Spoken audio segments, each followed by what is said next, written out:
रोहित शर्मा की बात की जाए, चाहे वो विराट कोहली की बात की जाए, विराट कोहली को तो दोनों ही पारियों में आउट किया इन्होंने। तो मिचेल सेंटनर जिस तरीके से इन्होंने सेट की थी अपनी गेंदबाजी, क्या इन्हीं की वजह से हिंदुस्तान बैकफुट पर आ गया था?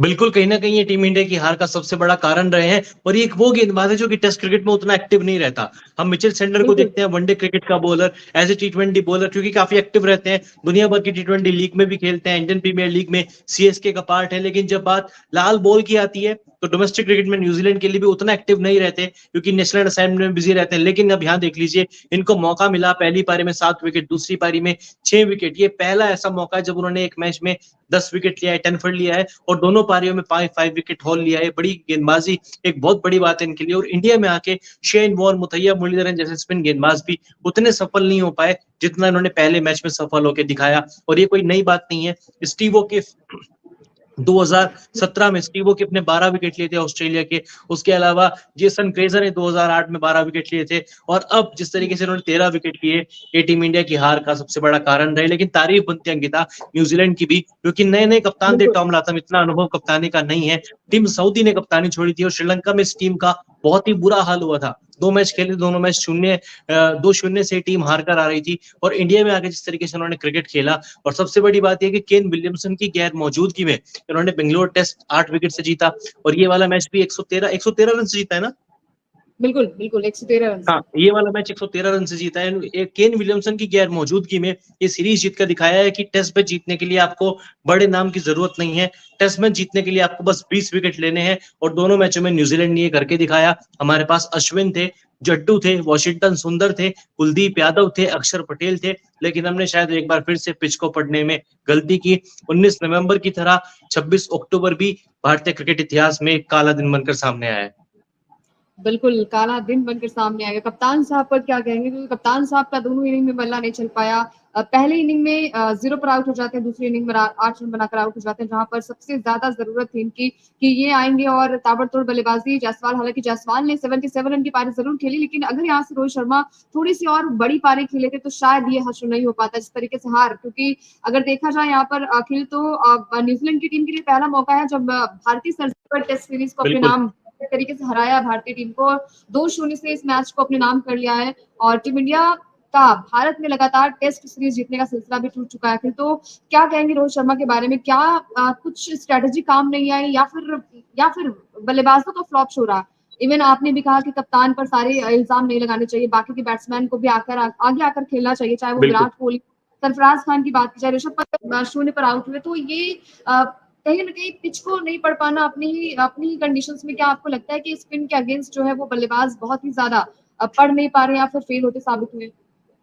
और ये कोई नया मौका नहीं, पिछले 3-4 सालों से हम लगातार स्ट्रगल कर रहे हैं स्पिन के अगेंस्ट। हालाँकि उनमें 2-3 नाम ही होते थे, श्रेयस अय्यर का नाम था, केएल राहुल का था, विराट कोहली का था, जो कि स्पिन को अच्छा नहीं खेल पा रहे थे। रोहित का फिर भी परफॉर्मेंस ठीक-ठाक था, लेकिन विराट कोहली की आपके स्क्रीन पर आप देख रहे हैं 40 गेंदें खेली, 17 रन, 42 का स्ट्राइक रेट, 2 चौके। बीच में जब लगता है कि कोहली पारी को बना रहे हैं, मोमेंटम हासिल कर रहे हैं, तभी एक अच्छी गेंद आती है, विराट कोहली का विकेट ले जाती है। कल ही विराट कोहली जिस तरीके से आउट हुए थे, 9 गेंदें खेली, 1 रन पे आउट हुए दोनों पारियों में। मिचेल सेंटनर ने उनको अपना शिकार बनाया। लो फुल टॉस बॉल थी। फुल टॉस बॉल पे बहुत हुँ। रेयरली ऐसा देखा जाता है कि कोई बल्लेबाज, वो भी दिग्गज बल्लेबाज जिसके नाम पर इंटरनेशनल क्रिकेट में सबसे तेज 20,000 रन बनाने का वर्ल्ड रिकॉर्ड है, वो फुल टॉस बॉल पे आउट हो रहा है। ये अपने आप में अपने फैंस को विराट कोहली ने लेट डाउन किया था, रोहित शर्मा ने लेट डाउन किया। रोहित शर्मा पहली पारी में टक पे आउट हुए थे, इस पारी में 8 रन बनाए। जब आप देख रहे हो कि दूसरे छोर पे आपका नॉन स्ट्राइकर एंड वाला बल्लेबाज तूफानी बल्लेबाजी कर रहा है, आपको पता है आपको 359 चेस करना है, अभी 3 दिन बचे हुए थे। अभी तो आज तीसरा दिन आज खत्म भी नहीं हुआ है। तीसरा दिन आज देख लीजिए बिल्कुल। खत्म होने से पहले ही मैच खत्म हो गया।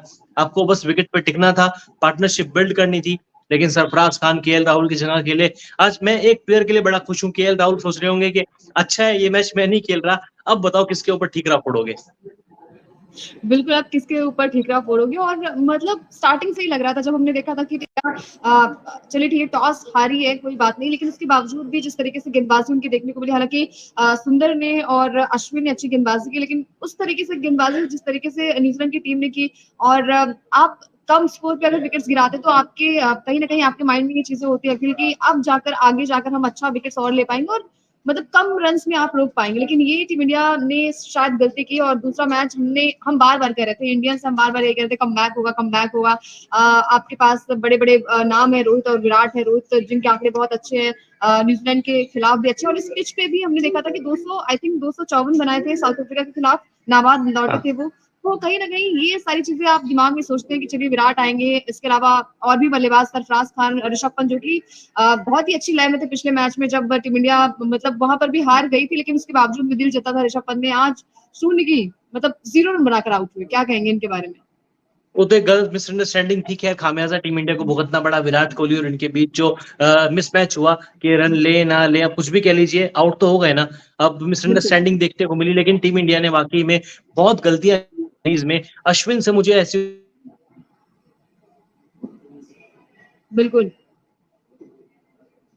सीरीज होती थी, अंकिता, हम हमेशा कहते थे कि अश्विन है वो प्लेयर ऑफ द सीरीज रहेंगे। अश्विन अगर 3 मैच खेले, 2 मैचों में कम से कम मैन ऑफ द मैच होंगे। लेकिन इन दोनों मैचों में अश्विन एकदम बेअसर नजर आए हैं, और ये कहीं ना कहीं एक हिंट भी बीसीसीआई ने दिया है, सिलेक्शन कम्युनिटी ने दिया है, हेड कोच गंभीर और कैप्टन रोहित शर्मा ने दिया है कि अब अश्विन से आगे आपको सोचना पड़ेगा। अब वक्त आ चुका है वॉशिंगटन सुंदर को आजमाने का। अक्षर पटेल को बेंच पर आप इतनी देर तक अब नहीं बिठा सकते। तनुष कोटियान मुंबई का युवा प्लेयर है, अब उनके बारे में सोचना पड़ेगा, जो कि इंडिया ए की टीम के साथ ट्रेवल भी कर रहे हैं ऑस्ट्रेलिया के दौरे पर। अश्विन का विकल्प तलाशने का अब वक्त आ चुका है, क्योंकि एक एज फैक्टर भी कहीं ना कहीं मैटर करता है, और बहुत सालों से क्रिकेट खेल रहे हैं। इन 2 मैचों में अश्विन पूरी तरीके से बेअसर नजर आए हैं। पहली पारी में 3 विकेट जरूर थे, लेकिन अगर आप उनका इकॉनमी देखेंगे, उनके रन देखेंगे, तो बिल्कुल भी असरदार गेंदबाजी अश्विन के नाम के अकॉर्डिंग उन्होंने गेंदबाजी नहीं की है। वॉशिंगटन सुंदर, इनसे बल्लेबाजी में उम्मीद थी, और अभी हाल ही में जब इनका टीम इंडिया में सिलेक्शन हुआ था, तो ये तमिलनाडु के लिए खेल रहे थे, दिल्ली के लिए। दिल्ली के खिलाफ इन्होंने नंबर 3 पर 152 रनों की पारी खेली थी। उसके बाद प्रेस कॉन्फ्रेंस में इनका एक स्टेटमेंट आता है कि मैं खुद को एक टॉप ऑर्डर बल्लेबाज के रूप में भी तैयार कर रहा हूं। हालांकि इस मैच में बतौर गेंदबाज अच्छा किया, लेकिन बतौर बल्लेबाज दोनों पारियों में फ्लॉप रहे। 21 बनाए, 47 गेंदें खेली।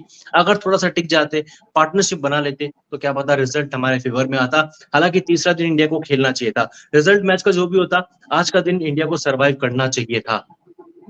बिल्कुल आज के दिन सर्वाइव करना चाहिए। और एक वक्त लगा था जब आकाशदीप आए थे और बार बार स्ट्राइक जो है वो जड्डू को दे रहे थे, तो आप मतलब एक वक्त लग रहा था कि शायद पार्टनरशिप थोड़ी सी बिल्ड हो जाएगी, और ऐसे ही अगर चलता है तो शायद आज का दिन खत्म हो जाएगा और कल जो नई शुरुआत होगी टीम इंडिया के लिए। लेकिन फिर भी दिमाग में ये चीजें थी कि सेंटनर आएंगे, इसके अलावा एजाज को वहां पर मतलब कप्तान ने जो बॉलिंग कराई, आपके हिसाब से लगता है कि क्या वही एक तरीके से टर्निंग पॉइंट था? क्योंकि जब वो आए, एजाज आए, तो वहां पर विकेट मिली आकाशदीप की, और फिर आकाशदीप ने ही आउट किया जड्डू को भी।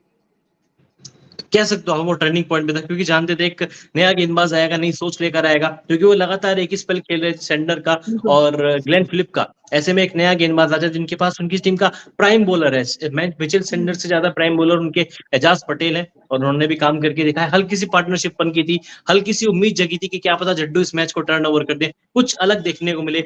लेकिन ठीक है, रन उतने नहीं थे, लेकिन हमारे हाथ में विकेट नहीं थे। इस मैच का टर्निंग पॉइंट वही था जब शुभमन गिल आउट हुए, ऋषभ पंत आउट हुए। वहां पर अगर एक छोटी छोटी पार्टनरशिप बनती, तो इंडिया ये मैच जीत